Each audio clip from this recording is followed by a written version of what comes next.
I'm Casey Reaver and this is Meghan Sullivan, and we're here to talk to you today about the sporting goods and licensed products industry. To start off, we're going to start with some definitions, some basic ones. The sporting goods is the physical objects necessary for the game form, while licensed products, those items of clothing or products bearing the name or logo of a popular collegiate or professional sports team. Through these products, they generate revenues of billions for the US dollars and euros worldwide.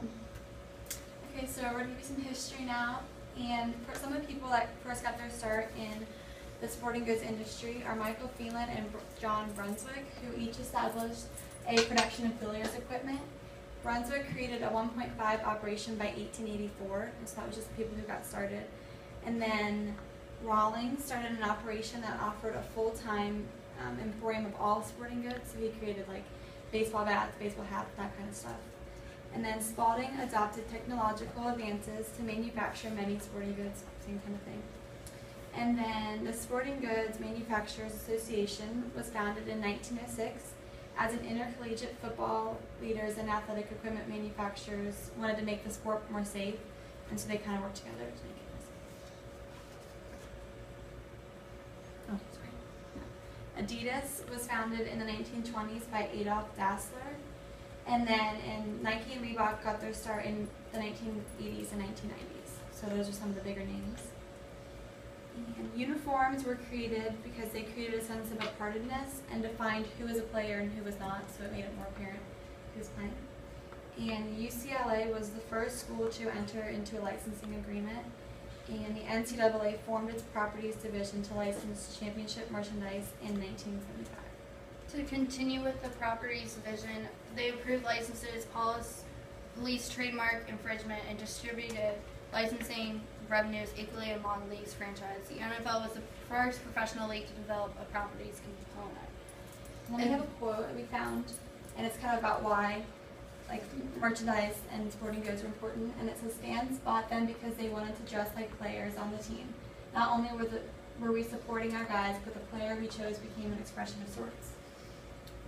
Then we're going to get into some sporting goods trades associations, and this starts with the industry of licensing. There's the licensees, which are manufacturers of licensed products.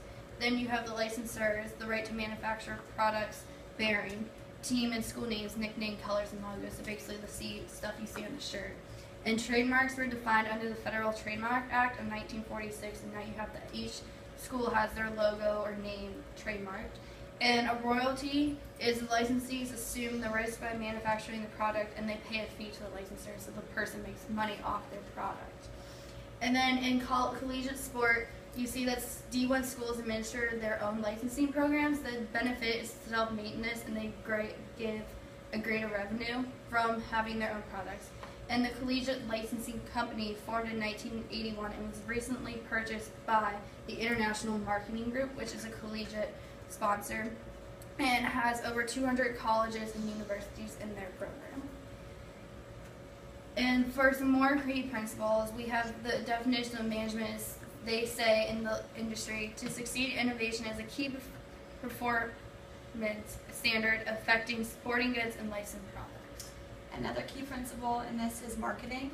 And at the heart of sporting good industry is the concept that expert usage helps overcome the risk factors that customers assess when deciding on a purchase. And then another important thing is creating a brand.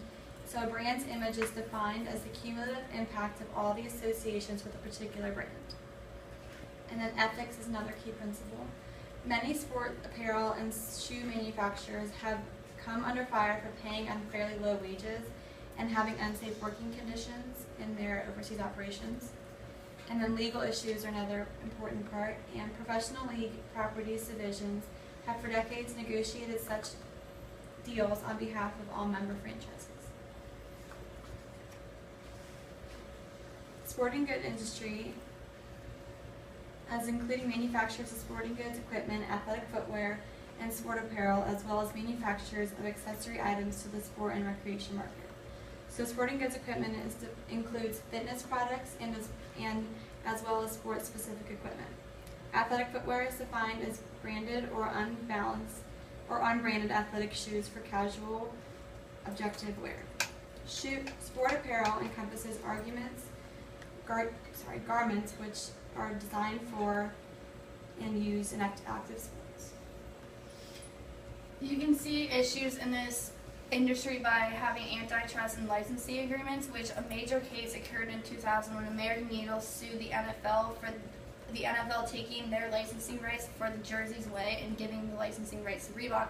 And now you see nowadays that Reebok is now out of that and it's now Nike, so it continues to happen. They also argued that they were inflating prices and stifling competition.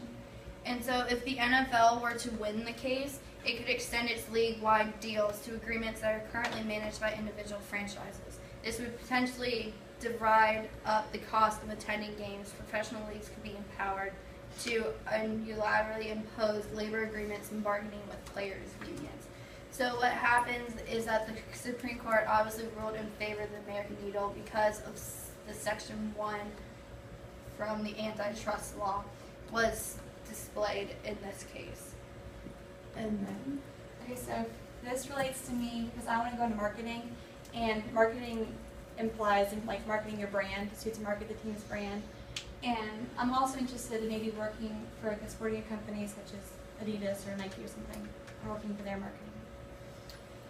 And for me, this applies to that. I want to go to the event operations side, so this doesn't really have much to do with that side if I were to be working with the Cincinnati Reds. But where I could see this working is if I was trying to run a tournament and I need to have a sponsor, like a golf tournament, trying to get sponsorships like from Nike to provide some shirt for someone to wear or for the employees to wear during the game.